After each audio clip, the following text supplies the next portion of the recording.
அனைவருக்கும் வணக்கம். மகர ராசினியர்களுக்கு நிகழ இருக்கும் புதன் பயிற்சி என்ன மாதிரியான நன்மைகளை எல்லாம் ஏற்படுத்தி கொடுக்க இருக்கு, கிரக நிலைகளின் ரீதியாக அமையிருக்கும், சாதகங்கள் என்ன, பாதகங்கள் என்ன, மேலும் என்ன மாதிரியான முன்னேற்றங்கள் எல்லாம் உங்களுடைய வாழ்வில் ஏற்பட இருக்கு என்பது குறித்தான முழுமையான பதிவை தான் இந்த வீடியோல நம்ம விரிவா பார்க்க போகிறோம். அந்த வகையில மேசராசியில் சஞ்சரித்த புதன் தற்போது ரிஷபராசிக்கு பயிற்சியாகி அங்கு ஏற்கனவே சஞ்சரித்து கொண்டிருக்கும் சுக்கிரனோடு இணைந்து புத சுக்கிர யோகத்தை உருவாக்குகிறாருங்க. இதன் காரணமாக என்ன மாதிரியான நன்மைகள் எல்லாம் ஏற்பட இருக்கு? முதலாவதாக புதன் மற்றும் சுக்கிரனை பற்றி சற்று விரிவாக தெரிந்து கொள்வோம். பொன் கிடைத்தாலும் புதன் கிடைக்காது என்பார்கள். அதாவது இந்த இடத்தில் பொன் என்பது செல்வத்திற்கான அதிபதி குருவை குறிக்கும். ஜாதகத்தில் குருவினுடைய பலம் இருப்பதை விட புதன் பலமாக இருக்க வேண்டும் என்பதையே சூட்சமமாக கூறப்படுகின்றது இந்த கிரக நிலைகள்.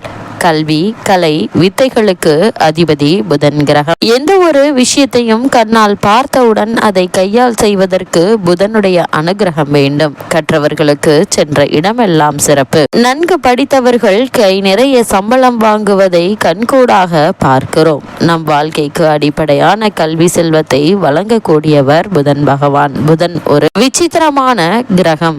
செவ்வாயை போலவே புதனும் இரு அதிபத்திய கிரகமாகும். ஜோதிட ஆச்சரியமாக மிதுனத்தில் ஆட்சி பெறும் புதன் ஆட்சி வீடான கன்னியில் உச்சம் பெறுகிறார். மீனத்தில் நீச்சமடைகிறார். அறிவு, ஞானம் இரண்டிற்கும் இவரே அதிபதியாகி படிப்பறிவு, பட்டறிவு இரண்டையும் மனிதனுக்கு உணர்த்துகிறார். விஞ்ஞானம், மெஞ்ஞானம் இரண்டிற்கும் காரணமாக திகழ்கிறார். அப்படிப்பட்ட புதன் பகவானை நாம் எவ்வாறு வணங்க வேண்டும் என்று பார்க்கும்போது புதன் பகவானை புதன்கிழமை என்றல்லாமல் நவகிரக புதன் பகவானை எந்த நாளில் வேண்டுமானாலும் வணங்கலாம். நவகிரகத்தை 9 முறை வலம் வந்து மனதார வேண்டிக் கொள்ளுங்கள். வேண்டியதெல்லாம் புதன் பகவான் தந்தருள்வார். புதன் பகவானை வழிபடுவதற்கு உகந்த கிரகம் புதன்கிழமை. உகந்த கிழமை புதன்கிழமை. புதன் பகவானுக்குரிய ராசி மிதுனம், கன்னி. இதே போல புதன் பகவானுக்குரிய திசை வடகிழக்கு என்றும், புதன் பகவானினுடைய அதிதேவதை மகாவிஷ்ணு என்றும் பிரத்யதி தேவதை ஸ்ரீமத் நாராயணன் என்றும் விவரிக்கிறது ஜோதிட சாஸ்திரம். புதன் பகவானுக்குரிய நிறம் பச்சை. அதனால் தான் திருவெண்காடு தளத்தில் புதன் பகவானுக்கு பச்சை வஸ்திரம் சாத்தப்படுகிறது.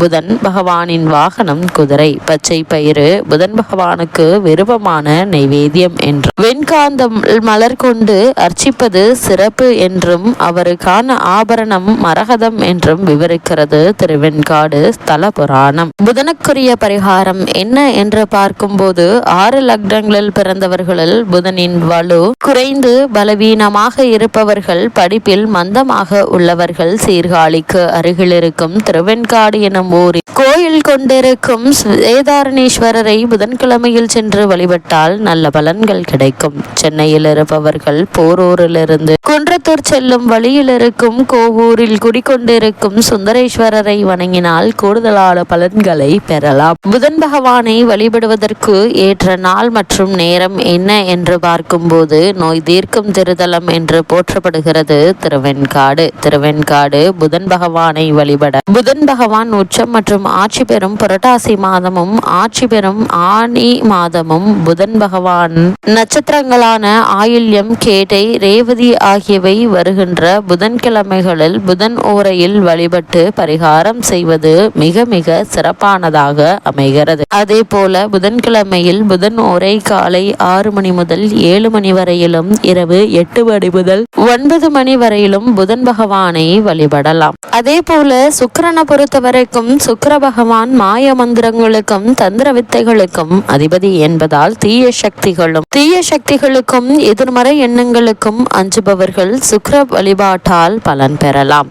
சுக்கிர பகவான் சுபமான யோக காரகன் எனப்படுவார். உலக வாழ்வில் எத்தனை சந்தோஷங்கள் தேவையோ அவை அனைத்தையும் நமக்கு தருபவர் சுக்கிர பகவான். குறிப்பாக மகிழ்ச்சியான மன வாழ்க்கை, குழந்தை பேறு அளிப்பவர் சுக்கிரன். அதற்கு அடிப்படையான தாம்பத்திய வாழ்க்கை மகிழ்ச்சியாக இருப்பதும் இவரது அனுகிரகத்தால் தான். சுக்கிர யோகம் அடித்தால் ஒருவர் குபேரனை மிஞ்சி யோக வாழ்க்கையை மேற்கொள்வர் என்கின்றது சாஸ்திரம். சுக்கிர பகவானுக்குரிய சுக்கிரவாரத்தில் சுக்கிரஹோரையில் சுக்கிர பகவானை பிரார்த்திப்பதும் வழிபடுவதும் விசேஷமானது என்கின்றது ஜோதிட சாஸ்திரம். அது மட்டுமில்ல மட்டுமல்லாமல் அஸ்வக்கொடியை கொண்ட அசுரர்களின் குரு, சகலகலர்க்கும் மங்கள வாழ்வை அளிப்பவர் இவர். இவருடைய பார்வை இருக்க பாவங்களும் துக்கங்களும் காணாமல் போகும். பொன்னும் பொருளும் மலையென சேரும். கடன் தொல்லைகள் நீங்காத தரித்திரம் எல்லாம் சொல்லாமல் போகும் என்கின்றன புராணங்கள். நேந்திரன் பிறகு பார்கவன், சுகி, போகி, மகிழவன், வெள்ளி, கவி, அசுரகுரு, புகழ், கலத்திரக்காரகன், மலைக்கோள் என்றெல்லாம் போற்றப்படுபவர் சுக்கிரன். சுக்கிர பகவான் மாய மந்திரங்களுக்கும் தந்திர வித்தைகளுக்கும் அதிபதி என்பதால் தீய சக்திகளுக்கு எதிர்மறை எண்ணங்களும் அஞ்சுபவர்கள் சுக்கிர வழிபாட்டால் பலன் பெறலாம். இவ்வளவு மேன்மைகள் கொண்ட புதன் பகவான் தற்போது ரிஷபராசிக்கு பயிற்சியாகி சுக்கிரனோடு இணைந்து புத சுக்கிர யோகத்தை ஏற்படுத்துகிறாருங்க. அது மட்டும் இல்லாம இந்த தருணங்கள்ல உங்களுடைய ராசிக்கு 4ஆம் இடமான சுகஸ்தானத்தில் புதன் சஞ்சரிப்பது என்பது நல்லதில்லைங்க. உடல்நல குறைவால் மருத்துவ செலவுகள் ஏற்படுவதற்கான வாய்ப்புகள் இருக்கு. ஆனால் சுக்கிரனோடு இணைந்து சுக்கிர யோகத்தை, அதாவது புத சுக்கிர யோகத்தை உருவாக்குகிறார். உங்களுடைய ராசிக்கு 6, 9 ஆகிய இடங்களுக்கு அதிபதியான புதன் பகவான் அவர் பஞ்சமஸ்தானத்திற்கு வரும்போது பாக பிரிவினை சுமூகமாக முடியும். பணி நீக்கம் செய்யப்பட்டவர்கள் மீண்டும் பணியில் சேர வாய்ப்பு உண்டு. பிள்ளைகளின் படிப்புக்கேற்ற வேலை இல்லையே என கவலைப்பட்டவர்கள் அது கைகூட இருக்கு. வெளிநாட்டில் உள்ள நிறுவனங்களிலிருந்து அழைப்புகள் வரலாம். கொடுக்கல் வாங்கலில் ஆதாயம் கிடைக்கும். வழக்குகள் சாதகமாகுங்க. வளர்ச்சி பாதையில் அடியெடுத்து வைக்கக்கூடிய ஒரு தருணமாக தான் இக்காலகட்டம் அமையிருக்கு என்பதை கிரகங்களுடைய சஞ்சார நிலைகள் தெளிவாகவும் உறுதியாகவும் எடுத்து காட்டுதுங்க. அது மட்டும் இல்லாம மகர ராசினியர்களை பொறுத்த வரைக்கும் இந்த புத சுக்கிர யோகம் ஏற்படக்கூடிய இக்காலகட்ட கிரக நிலைகளை ஆராய்ந்து பார்க்கும் போது இக்காலகட்டத்தினுடைய தொடக்கத்தில் ராசிநாதன் சனி 3ஆம் இடமான வெற்றிகள் ஸ்தானத்தில் சஞ்சரிக்கிறார். அவரோடு செவ்வாயும் இணைந்திருக்கிறார். அதனால் போராட்டமும் புதிய திருப்பங்கள், புது பிரச்சனைகள் வந்து கொண்டே இருக்குங்க. இது போன்ற நேரங்களில் அங்காரனுக்கு சனி பகவானுக்கும் உரிய சிறப்பு வழிபாடுகளை மேற்கொண்டால் இடையூறுகள் அகலுங்க. அது மட்டும் இல்லாம 2இல் ராகு, குடும்ப விஷயம் முக்கியம் என்று நினைப்பீங்க.